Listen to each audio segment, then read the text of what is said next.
Hello guys, in this video I am going to show you how to set the warning type for the curves and corners mode in the IGO Navigation application.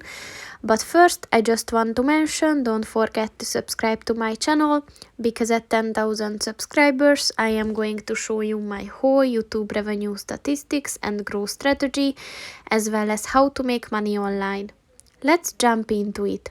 First of all, open the application on your phone and then click on the three lines at the bottom of the page on the right.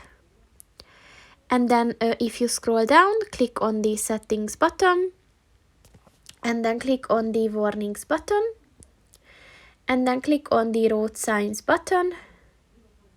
And if you enable the road signs section, click on the curves and corners button and then click on the warning type button and just set the mode that you want to use with this. And that's pretty much it for this video, guys. See you in the next one.